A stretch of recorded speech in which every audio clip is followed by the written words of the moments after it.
పోలవరం నల్లమల సాగర్ బనకచర్లను వ్యతిరేకిస్తూ తెలంగాణ ప్రభుత్వం వేసిన పిటిషన్పై సుప్రీంకోర్టులో విచారణ జరిగింది. ఏపీకి ఉన్న 484 టీఎంసీలతో పాటు వరద జలాల నుంచి 200 టీఎంసీలు వాడుకుంటోందని తెలంగాణ ప్రభుత్వం వాదించింది. గోదావరి నుంచి 200 టీఎంసీలను తరలించే ప్రాజెక్టుని ఏపీ ప్రభుత్వం చేపట్టిందన్నారు.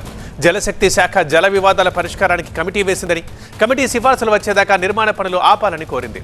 అయితే తాము ఎలాంటి ఉల్లంఘనలకి పాల్పడలేదని ఏపీ ప్రభుత్వం వాదించింది.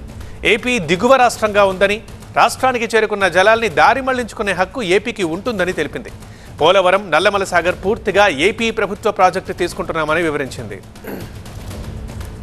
మరోవైపు నదీ జలాల వివాదంపై స్పందించారు సీఎం చంద్రబాబు. కాళేశ్వరం కట్టినప్పుడు అడ్డుపడలేదని తెలిపారు. గోదావరి, పెన్నా నదుల అనుసంధానం జరగాలన్నారు. రాష్ట్రాల మధ్య విద్వేషాలు కాదు, సామరస్య పరిష్కారం కావాలని అభిప్రాయపడ్డారు. ఆంధ్రప్రదేశ్లో ఉండే నదులన్నీ కలపాలి. తెలంగాణలో గోదావరి నీళ్లు కూడా వాడుకోవాల్సిన అవసరం ఉంటే వాడుకోవాలి. తెలుగు రాష్ట్రాల మధ్య విద్వేషాలు కాదు, సమైక్యత అవసరం. ఒకరినొకరు అర్థం చేసుకోవాల్సిన అవసరం ఉంది. అందరం కలిసి ముందుకు పోవాల్సిన అవసరం ఉంది. మరోవైపు జగన్ హయాంలోనే రాయలసీమ లిఫ్ట్ ఇరిగేషన్ ఆగిందని ఏపీ మంత్రి అచ్చెన్నాయుడు తెలిపారు. రాయలసీమ ద్రోహి ఎవరో తెలిసే ప్రజలు కూటమికి పట్టం కట్టారన్నారు.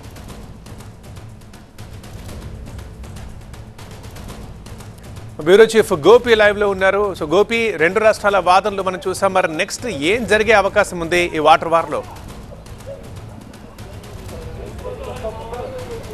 ఎస్, ఆంధ్ర తెలంగాణ 2 రాష్ట్రాల పంచాయతీ ఇప్పుడు 4 రాష్ట్రాలకు చేరుతుందా అన్న ప్రశ్న తలెత్తుతోంది. ఎందుకంటే ఈరోజు ఆంధ్రప్రదేశ్, తెలంగాణ సుమారు 40 నిమిషాల పాటు ఈ విచారణ జరిగింది. గోదావరి నదీ జలాల విషయంలో తెలంగాణ వాటాను కూడా ఏపీ మిగులు జలాల పేరుతో కొత్త ప్రాజెక్టులకు తరలిస్తోంది అన్న వాదనని అభిషేక్ మను సింఘ్వి వినిపించారు.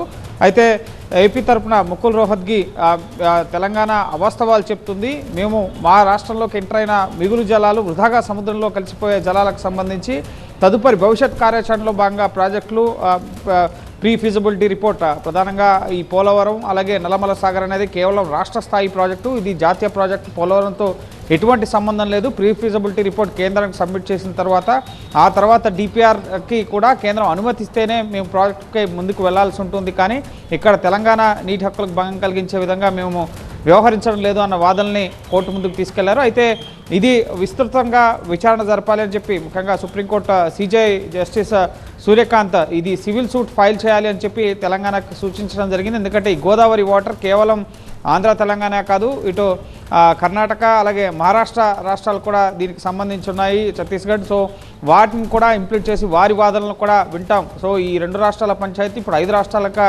మారుతుందా? ఆ రాష్ట్రాలు ఏమైనా అభ్యంతరం వ్యక్తం చేస్తాయా? ఏపీ చేపడుతున్న ఈ పోలవరం నల్లమల సాగర్ ప్రాజెక్టుకి సంబంధించి దీనికి సంబంధించి విస్తృతంగా వాదనలు వినేందుకు సివిల్ సూట్ ఫైల్ చేయమని చెప్పి సూచించడం జరిగింది. అలాగే నెక్స్ట్ తెలంగాణ అభ్యంతరాలను పరిగణలోకి తీసుకుంటూ నెక్స్ట్ ఇప్పటికే 2 రాష్ట్రాల మధ్య ఉన్న నదీ జలాల వివాదాలకు సంబంధించి కేంద్రం ఇటీవలే 2వ తేదీ ఒక కమిటీ నోటిఫై చేయడం జరిగింది సిడబ్ల్యూసీ చైర్మన్ నేతృత్వంలో. సో ఆ కమిటీకి అవసరమైతే ఏపీ ప్రాజెక్టులను నిలుపుదల చేసే అధికారాన్ని కూడా ఇస్తామన్న సూచనను కూడా ఈరోజు సిజేఐ చెప్పడం జరిగింది. అంతేకాకుండా మధ్యవర్తిత్వం ద్వారా సమస్యను పరిష్కరించేందుకు కృషి చేసుకోవాలి 2 రాష్ట్రాలు అని చెప్పి కూడా సూచించడం జరిగింది. సో ఈరోజు వాడివేడిగా 2 రాష్ట్రాలు వాదనలు వినిపించాయి. తెలంగాణ కొత్త రాష్ట్రంగా ఇంకా చాలా ప్రాజెక్టులు నిర్మాణ దశలో ఉన్నాయి. తెలంగాణ నీటి వాటా ఉమ్మడి రాష్ట్రంలో ఆంధ్రప్రదేశ్కి సంబంధించి గోదావరి నదీ జలాలు 1486 టీఎంసీలు అయితే ఇందులో 986 టీఎంసీలు తెలంగాణకు సంబంధించినవి. సో ఇందులో ఇంకా పూర్తి స్థాయిలో ఈ నీటిని వినియోగించుకోవడం లేదు, చాలా ప్రాజెక్టులు నిర్మాణ దశలో ఉన్నాయి. సో ఇప్పుడు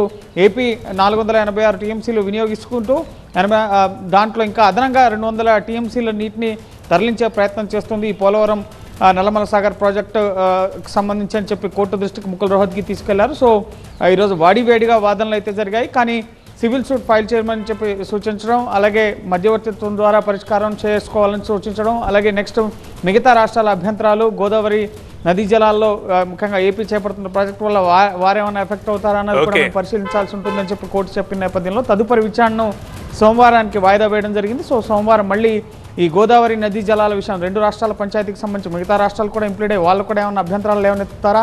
సో ఏం చేయబోతోంది సుప్రీంకోర్టు అనేది తదుపరి సోమవారం విచారణలో తేలిపోతుంది. రైట్ గోపి.